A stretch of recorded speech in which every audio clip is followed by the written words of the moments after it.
ख्रिस्त में मेरे प्यारे भाई और बहनों, सबको जय यीशु। मैं धन्यवाद करता हूं प्रभु परमेश्वर का कि उसने मुझे ये समय दिया, उसने आप सभी को यहां पर बुलाया और इस चैनल के द्वारा हम आज प्रभु का वचन सुनेंगे।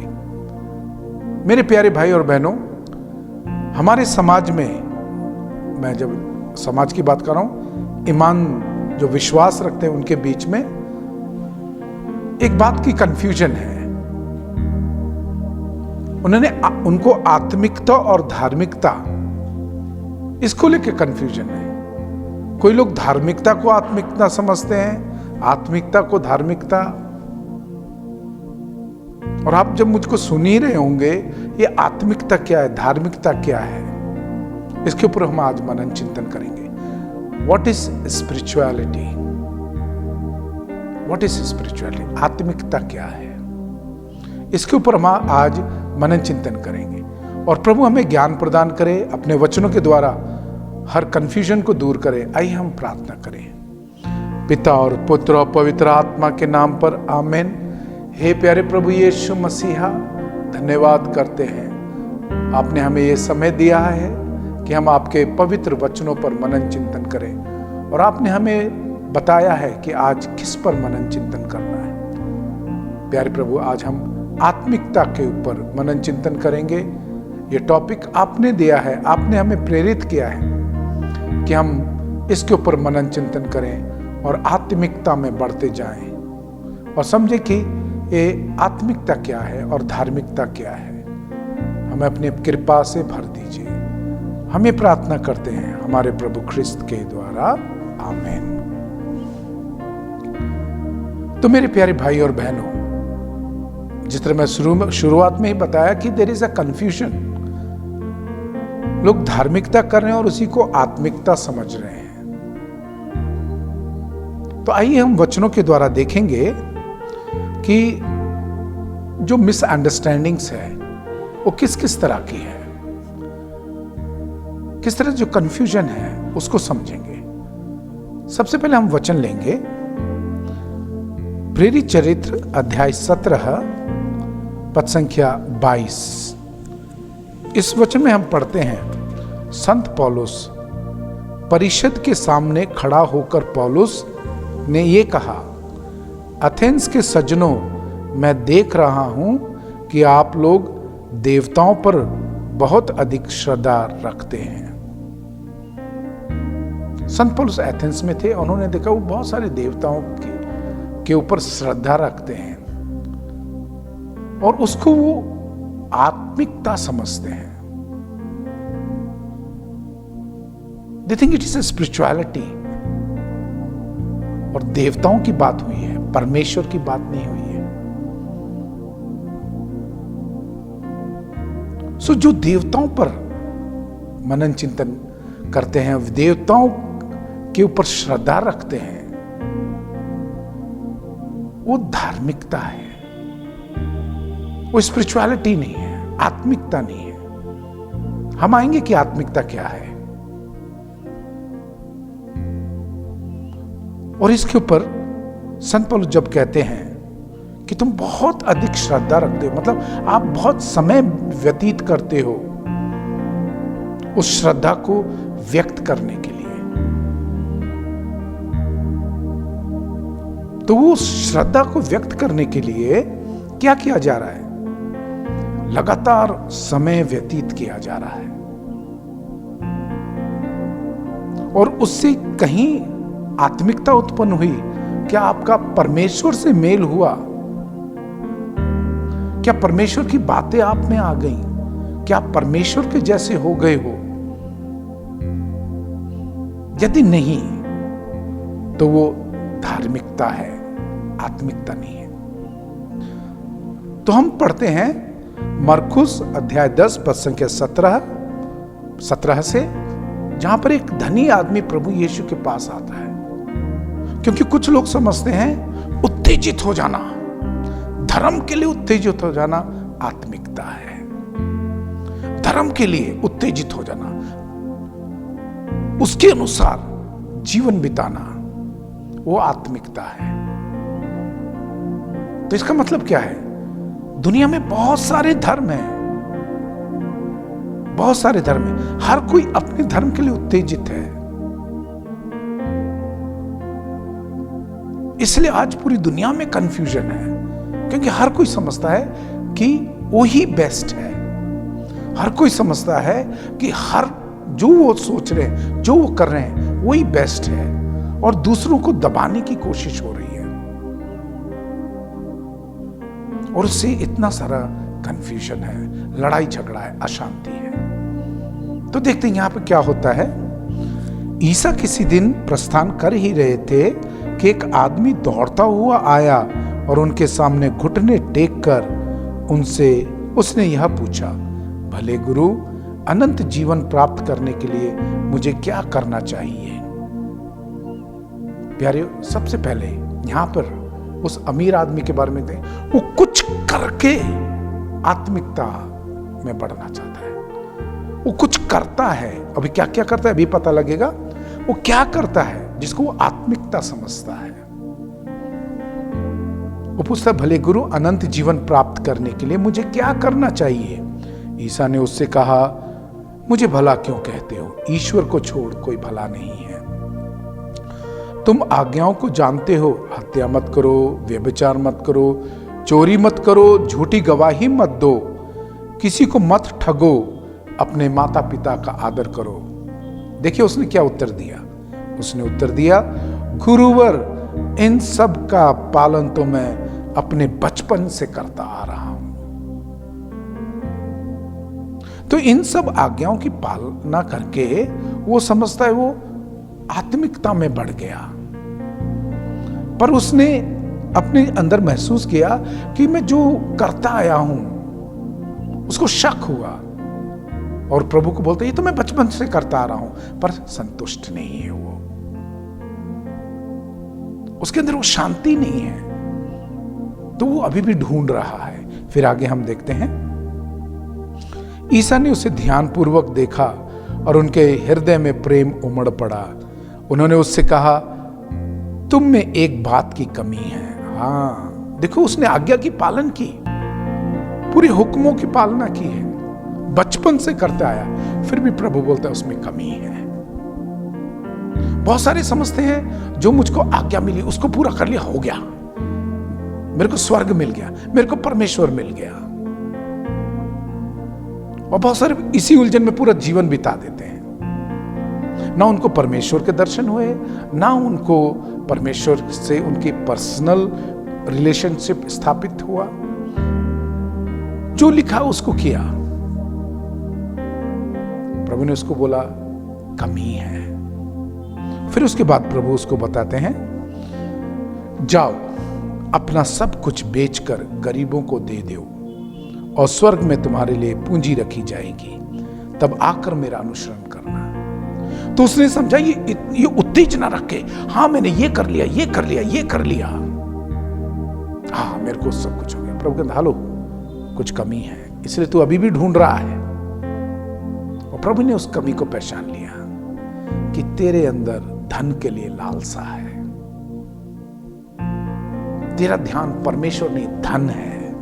और प्रभु ने जब उस धन के बारे में बोला तो प्रभु किसी को बोलेगा, बुरे रिश्तों के बारे में बोलेगा कि तुम ऊपर से आज्ञा तो पालन कर रहे हो पर वहां पे व्यभिचार कर रहे हो, आप ऊपर से सब कुछ कर रहे हो पर अंदर खाते छुप छुप के ये काम कर रहे हो, किसी को धोखा दे रहे हो, किसी को झूठ बोल रहे हो, और तुम समझते हो हाँ सब कुछ ठीक है, ऊपर से सब कुछ ठीक है। जैसे कब्र के ऊपर कितना चमका के रखते हैं, उसको कितना डेकोरेशन करते हैं, पर अंदर क्या है? सड़ा गला मांस, सड़ी गली हड्डी, बदबूदार मिट्टी। उसी तरह ये आज्ञाओं का जो कवर चढ़ाया, हाँ मैंने धर्म के लिए ये किया, धर्म में ये लिखा, ये किया, ये किया, क्या वो आत्मिकता है? नहीं है। जब प्रभु ने उसके अंदर वो लालच की भावना देखी, धन के प्रति लालसा देखी, प्रभु कहता है उसको बदल दे, उसको चेंज कर दे, सब कुछ बेच दे, मेरे पीछे आ जा। हाँ, यीशु के पीछे आना आत्मिकता है। हालेलुया। यीशु के पीछे आना, यीशु के साथ चलना, यीशु में जीवन बिताना वही आत्मिकता है। और जब प्रभु ने उसको बोला, वो दुखी होके चला गया। जैसे यहां पे लिखा है, यह सुनकर उसका चेहरा उतर गया और वह बहुत उदास होकर चला गया, क्योंकि वह बहुत धनी था। हाँ मेरे प्यारे भाई और बहनों, आप में से बहुतों को प्रभु वचन देता है, फादर्स के द्वारा, महान लोगों के द्वारा, धर्मी लोगों के द्वारा जो आत्मिकता में बहुत बड़े हुए हैं, उनके द्वारा संदेश मिलता है कि आप अपना जीवन बदलो, पाप से मुड़ जाओ, जीवन बदलो। पर क्या होता है, लोग चर्च जाना छोड़ देते हैं, वचन पढ़ना छोड़ देते हैं, प्रार्थना करना छोड़ देते हैं। क्यों?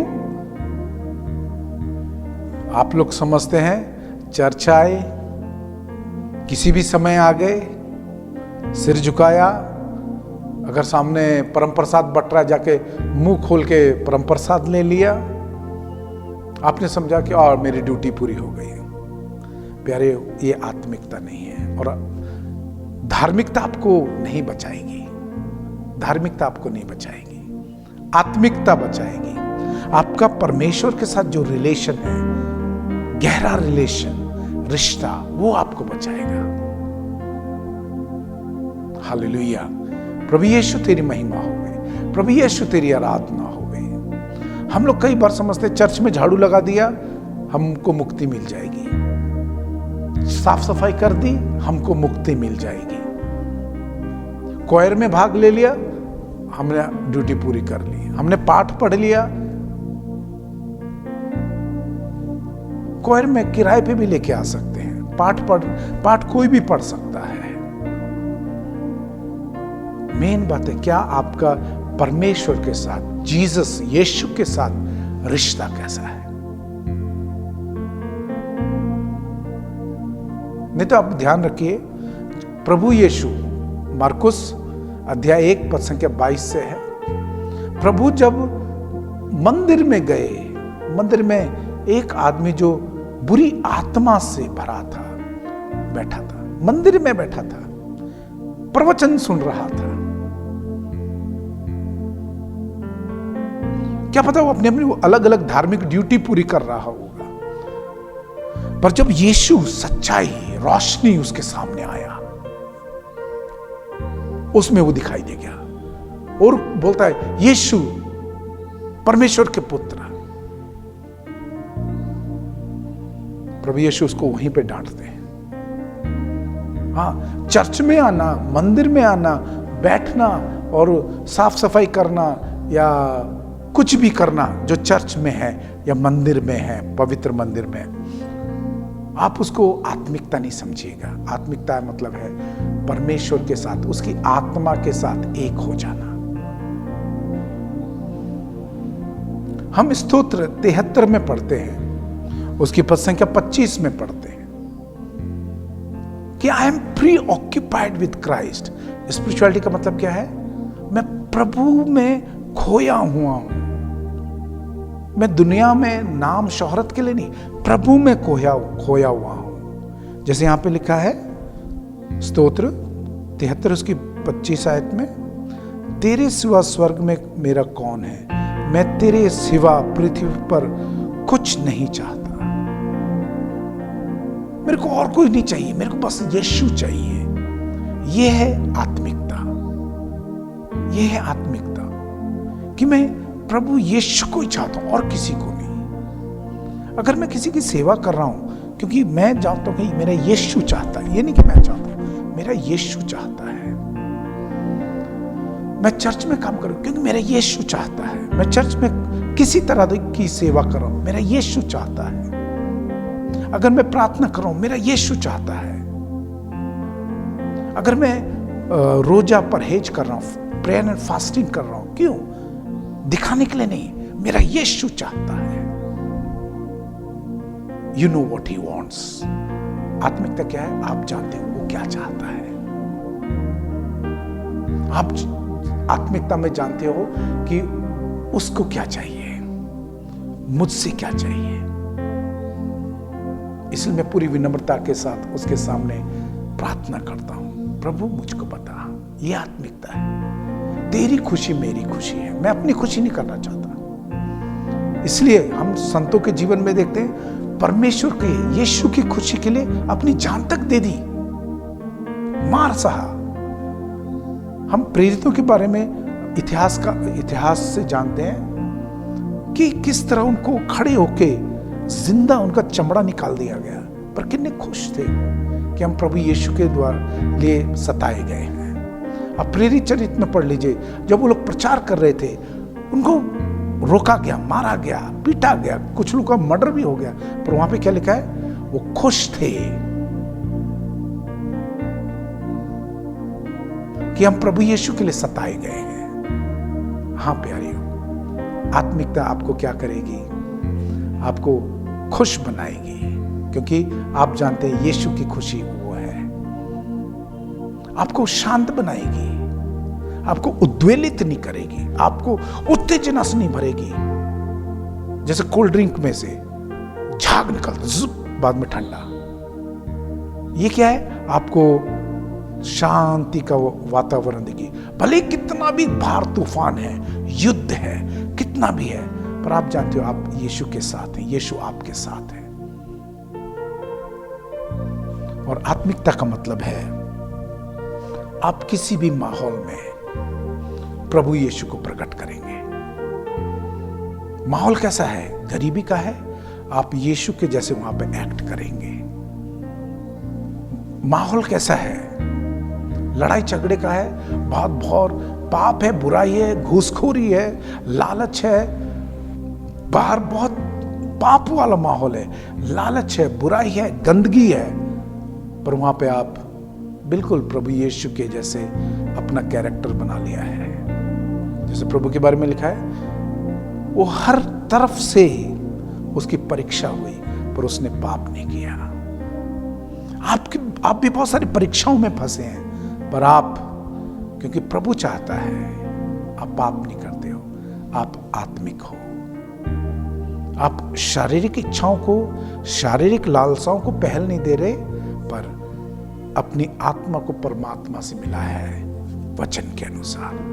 तो आइए हम परमेश्वर का धन्यवाद करें जिसने आज हमें आत्मिकता के बारे में बताया। आत्मिकता का एक मतलब है परमेश्वर के साथ रिलेशन।